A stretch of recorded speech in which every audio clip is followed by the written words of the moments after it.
En el 2020 aprendimos que el amor y la solidaridad, esas son las fuerzas que nos mueven. En Coop Mam somos parte de tus experiencias y sueños. El futuro es ahorra. Cooperativa Mamoncito, deposita tu confianza.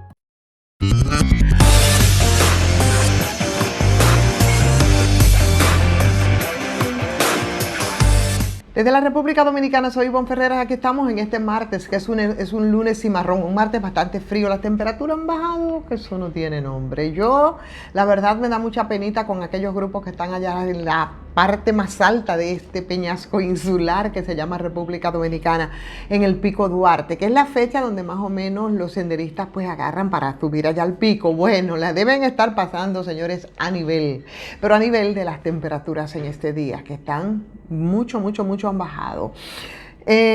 Bueno, ¿qué tenemos hoy? Tenemos algunas informaciones. Tenemos el informe, aquí está, wow. El informe de Transparencia Internacional que habla sobre el índice de percepción de la corrupción ahora correspondiente al año 2022. Los casos de avances que revela, dicen ellos en su informe, contra la corrupción en un contexto mundial cada vez más violento. Dicen, son bastante escasos los avances, pero República Dominicana está dentro de lo que de alguna manera han mermado, para desgracia, de los partidos de oposición, y para suerte, y si pueden y si deben conectar en un año preelectoral para el partido en el gobierno. Dicho esto, las comparaciones son varias, que van desde la última gestión del expresidente Danilo Medina hasta la fecha, aunque tímidamente, pero bueno, de alguna manera se siente. De entonces a la fecha nosotros hemos bajado en esa percepción 14 puntos. Del año pasado ahora solo apenas 2 puntos. Son, a ver, como nos dice aquí el informe, los países clasificados son 180 países y territorios según las percepciones y los niveles de corrupción en el sector público, empleando una escala de 0, muy corrupto, a 100, muy baja corrupción. República Dominicana está entonces esta vez en el lugar 132. Estábamos el año pasado en el 130. En un momentito le voy a pasar cómo ha ido entonces esto mejorando desde el 2010, 20, 21, 22, que aunque con alguna timidez y dentro de lo que dicen ellos, que los avances han sido muy escasos, el hecho de que nosotros par de puntitos los bajáramos, yo creo que no es malo, sobre todo en un país que en el 2017, señores, tuvo que tirarse a la calle, levantando la bandera y la pancarta de la corrupción. Ahora bien, ¿qué va a pasar de cara a las próximas elecciones? Bueno, tendrá que aferrarse con uñas y dientes para seguir aumentando esa percepción, pero sobre todo para seguir actuando en esa dirección el gobierno de Luis Abinader con sus pretensiones reeleccionistas. Yo creo que es el ancla que podría conectar con más fervor con la gente, mucho más allá de todos los deslices que se han cometido en este gobierno y actos mismos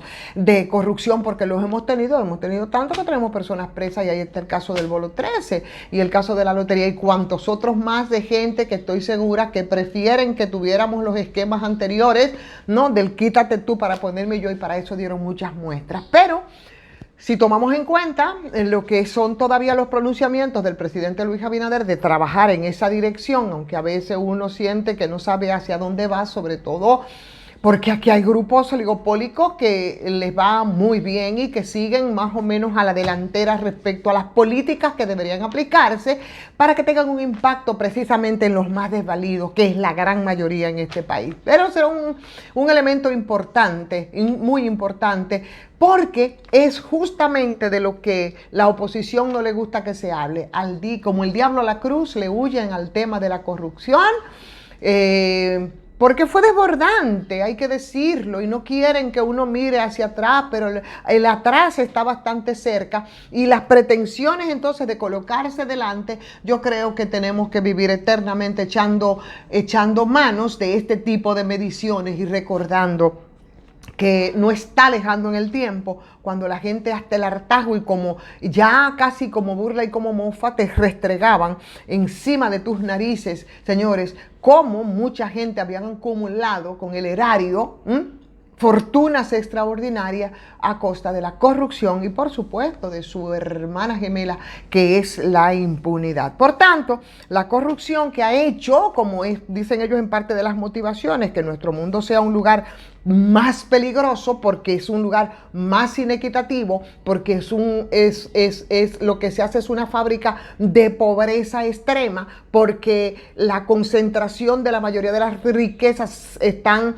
precisamente en pocas manos, y eso en pequeño, distribuido y extrapolado a la realidad de cada país, pues efectivamente nos pone en situación de peligro, no solamente por la falta de acceso a bienes, servicios y a una vida mínimamente decente, sino porque en esa misma medida también aumentan las acciones criminales, delincuenciales, como ocurre en países que como República Dominicana está muy fundamentado esos niveles de delincuencia y de violencia y de criminalidad precisamente a las desigualdades y al tema de la pobreza. Dicho esto, y a propósito de pobreza y de debilidades institucionales, por supuesto, hoy aparece en el periódico Listín Diario una información interesante y la quiero referir porque yo he sido una abanderada, señores, de esa inequidad que se da con relación a las cárceles, a los privados de libertad respecto a los presuntos ladrones de cuello blanco a los que se le quiere aplicar el verdadero Estado de Derecho que no aplica, por ejemplo, para los 196 menores que siguen presos sin juicio en las cárceles de nuestro país.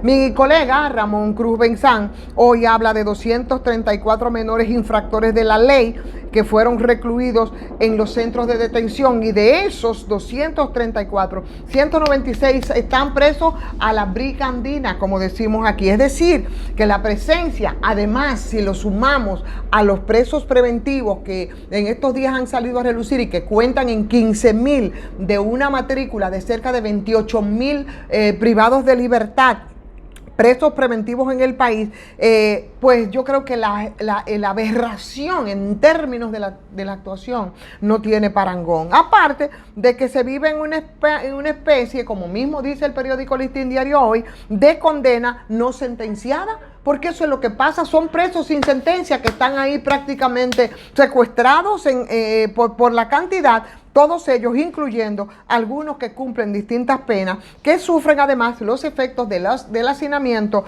la insalubridad y la sobrepoblación carcelaria, que son impactos colaterales que se dan. Y cuando a esto tú le agregas los elementos pero que muy complejos de la cantidad en condiciones totalmente deplorables de salud, léase con enfermedades como enfermedades terminales, enfermedades de tuberculosis, enfermedades de VIH-Sida, discapacidades graves que tienen. O sea, es una realidad muy cruda que nos dice de verdad que la justicia aquí en República Dominicana ha fallado. El problema carcelario entonces sigue por resolverse con las mismas penurias, con las mismas calamidades, con las mismas limitaciones que venimos hablando de hace 15, 20, 25 años, sin que se muestre ninguna novedad ni ninguna iniciativa que pueda impactar de manera positiva para que nosotros podamos descongestionar nuestras cárceles. Y el resultado no es otra cosa más que el fracaso, un fracaso que también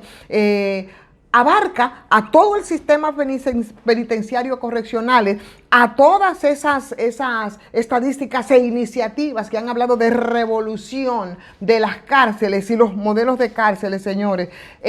No ha dado resultado, es un desastre. ¿Cómo desastre? Y con esto voy a terminar porque el tiempo es corto. Ustedes vieron, y esto ya es más ligerito, pero no tanto cuando se trata de conceptualizadores que se echan manos del populismo para tratar de hacernos olvidar cifras, situaciones, posiciones como la que Transparencia Internacional, que recién acaba de publicar de la evaluación que ellos hacen en 2022, quieren muchos políticos del patio que a nosotros se nos olvide.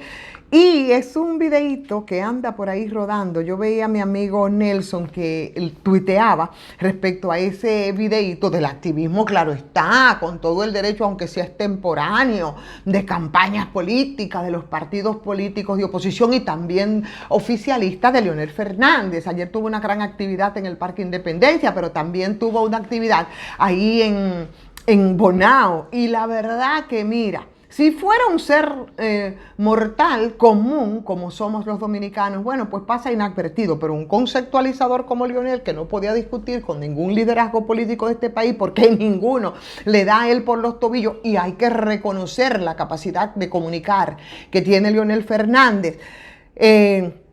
Destaparse, señores, con confusiones como esta, que a algunos les resulta chistoso, pero la verdad que viniendo de Leonel es grave. Primero, confundió a Niño Fermín del PRM con Niño Gómez. El video anda por ahí, yo voy a buscarlo. Después dijo que los héroes de junio vinieron por Maimón, fallo histórico, por Maimón de Bonao. Por Maimón de Bonao. Y después entonces viene a tararear el himno del 14 de junio y en vez de llamar la llama, cuando habla, él dice el himno, la llama augusta de la libertad, Leonel dijo la llama justa. Entonces, a un conceptualizador de la talla de Leonel Fernández, por supuesto, la gente no le deja pasar ni una en una. Ese es el himno del 1J4, que de verdad, señor conceptualizador rey de los cachazú, a usted no le luce. Y si encontramos el cortecito, se lo vamos a poner. Si no, googleenlo, que por ahí está, para mofa del expresidente Fernández. Señores, muchas gracias por estar con nosotros siempre, cada día apoyándonos en esta transmisión de YouTube, en este esfuerzo que hacemos para conectar con todos ustedes, para que los temas que vemos sean simplemente escenario para la discusión de los temas nacionales. Compártanlo, denle like, inviten a otros a que se suscriban. Y yo quiero agradecer además a la farmacia GBC, que siempre tengo que reiterar, ese 20% que impacta positivamente en los bolsillos de nosotros, 20% en todo lo que usted compra, que eso es 24/7, abierto todos los días, en todas las sucursales, o sea que muy cerca de usted hay una farmacia GBC. Suscríbanse si no lo han hecho y háganlo también a patreon.com/soy Ivonne Ferreras.